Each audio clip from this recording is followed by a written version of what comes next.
left before I even stepped foot on the plane, $1,646.95.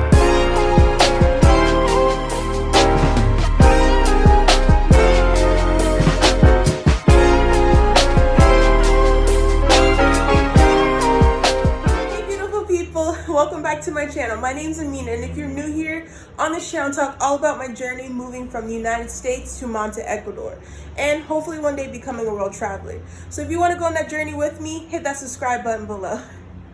On this video, we're talking money. Specifically, how much does it cost to move abroad to a new country? I'm going to give you guys some insights of how much some of the things cost me when I moved here, just to give you a better idea of when you are making a journey like this of moving abroad, kind of give you an idea of how much money you should expect spending. So let's get into it. First things first that I'm going to talk about in this video is flights and visas. This can vary immensely depending on where you're going, the time of year, how close in advance you do it. So many different variables. For me personally, my flight and visa combined cost about $153. That was only my flight. Because here in Ecuador, the visa I'm on currently is a tourist visa, so I got the visa upon arrival and it cost me $0. Right now I'm in the process of extending that visa. That gave me 90 days in the country. To extend it, it's going to be about $130 something.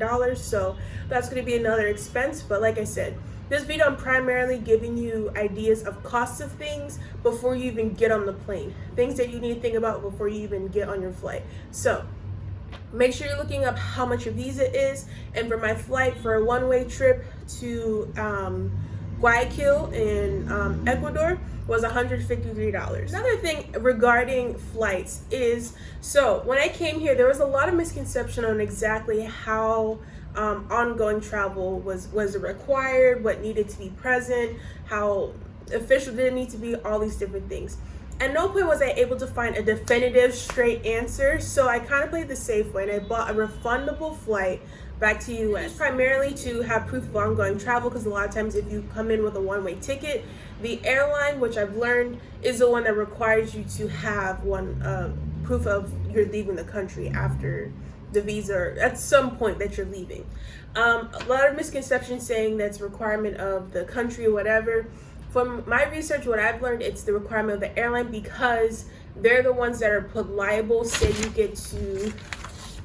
that you get to customs and they don't let you in or something, they're technically liable, from what I've read, to either take you back home. So they want to make sure you have paid some type of travel or something to that extent.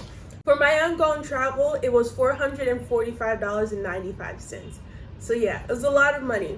I did that fully with the expectation that once I get here, I'll refund it and things like that.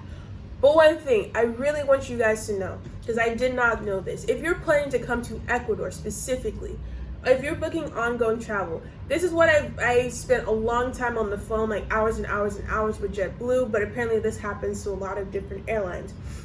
So when you're booking your flight, I don't know how, it wasn't very visible on JetBlue website, but there is a requirement that you pay this $50 fee and it goes straight to Ecuador.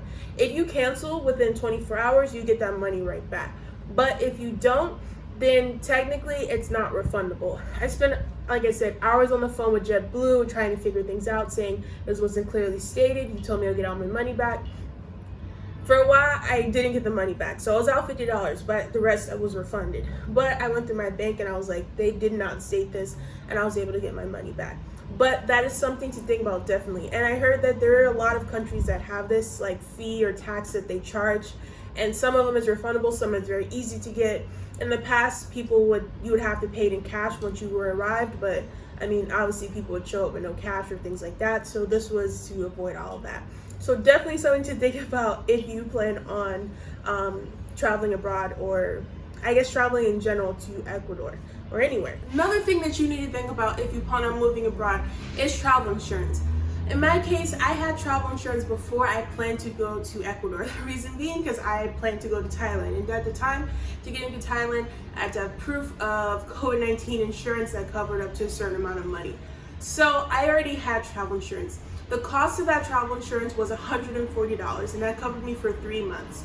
I wasn't sure at the time if it needed to be a long amount of time, But that actually was something I took into consideration when I started looking at alternatives to going to Thailand, because it's like I already have this insurance, you know, especially with COVID right now, you never know what can happen. So I was mainly looking at places that would cover, and my plan covered a lot of places, but like, for example, it did not cover Mexico. So Mexico kind of dwindled on the bottom of my list, because I'm like, I paid this money for this, I might as well go somewhere that I can use it, at least at first. So yeah, travel insurance, I got my travel insurance through a company in Thailand, but like I said, it was worldwide. I'll link down below the company that I used. I mean, I didn't have to use it, so, but you know, they always say like, you don't realize you need it until you actually need it. So it's definitely something good to have in case you miss a flight, you lose baggage, whatever the case may be, you have an accident. It's a great resource to have. Okay, the next expense that I had was travel supplies. And I kind of made this a broad category, because this was a lot of the things that I bought in preparation to come abroad. This includes everything from vitamins, medicines. Because of COVID-19, I made sure I had a couple different medicines. I made sure I purchased some masks.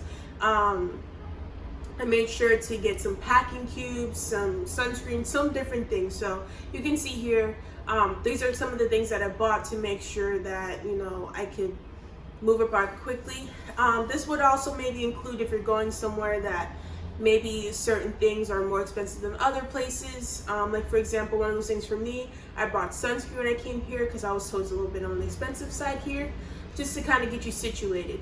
So for me, that category of other stuff, and that including 20 and 95 masks, was $280. Okay, the next things on my list were hotel and driver. So like I said earlier, I flew into Guayaquil, which is one of the big cities in Ecuador. There was another option I could have done to get it to Manta, but for me it just made the most sense to fly into Guayaquil and then hire a private driver to go from Guayaquil to Manta. So that's what I did. For my hotel in Guayaquil was $80. I stayed there for one night. And then for the private driver, which I will, I'm going to link below. If you are coming to Manta or anything like that, there is a really great tour service, taxi service, whatever you want to call it, that you can book with a really great driver. His name is Juan. I'm going to link his information down below. He's a really great driver, because really great tour, is very effective. He speaks English, very trustworthy, really great. So if you want some great transportation when you come here to Manta, please see that link below and see if Juan is available to take you, because he really offers great service. So I was saying, the hotel room was $80, and then to drive from Guayaquil to Manta, which is about 3 hours and 15 minutes of a drive, is about $100. For a private taxi by myself, got to hear some great stories about different places, but honestly I was tired, so I fell asleep during part of it. But so that was $100.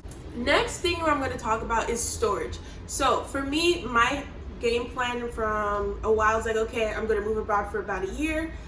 I was in my head, I was like, I could probably stay longer, whatever the case may be, but at least I think I'm going to stay for at least a year. So what I did is I put all my stuff in storage, just because it wasn't really possible at the time to like take it to someone's house or anything like that. So I put all my stuff in storage. I found really cheap storage, and I was really lucky to find it. So I was able to put my stuff away into storage for a whole year for $350. And personally, I think that's a steal, because I saw a lot of them that were charging at least $70, $80 a month.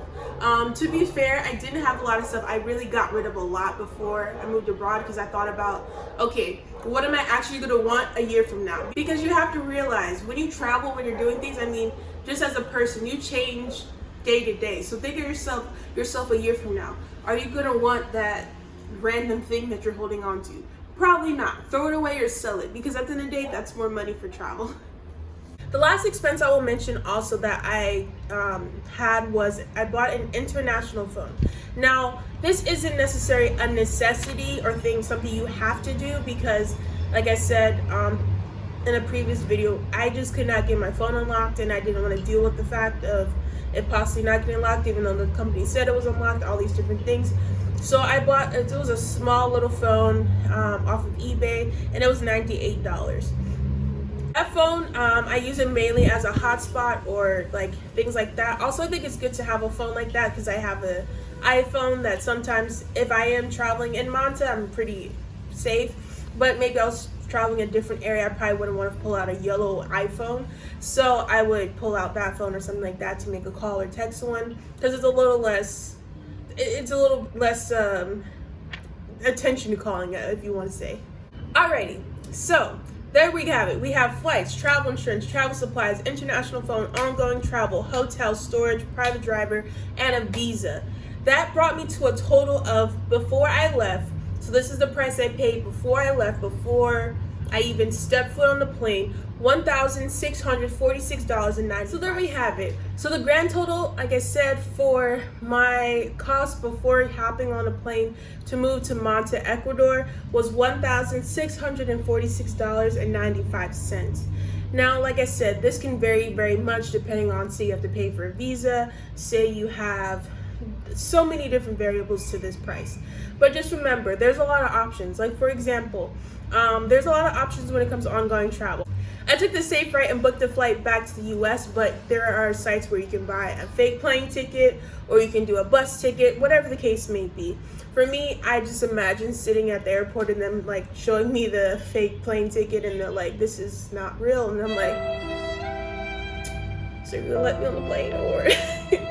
But at the very least, I hope this video gives you an idea of what to maybe think about. Like for example, do you think you're going to need health travel insurance? Is that something that you think will be useful for you? Do you need to get international telephone? Are there other expenses that maybe I didn't bring up that this video may remind you of? I think in whole, just remember that at the end of the day, this process isn't the cheapest. Sometimes it can be cheaper, of course, but it's not always the cheapest. And also take in consideration, $445 of that money was refunded back to me. I still included in the grand total because that's the amount of money I needed up front to get here. And that was subtracted later because I refunded the ticket. All things to consider. Altogether, I hope this was helpful. If you have any questions or if you want any other information about moving abroad and the prices and the things beforehand, please drop a comment down below. I'm going to have some information below in the description box about a lot of the things I talked about today, so check that out as well. And I'll see y'all in my next video. Peace.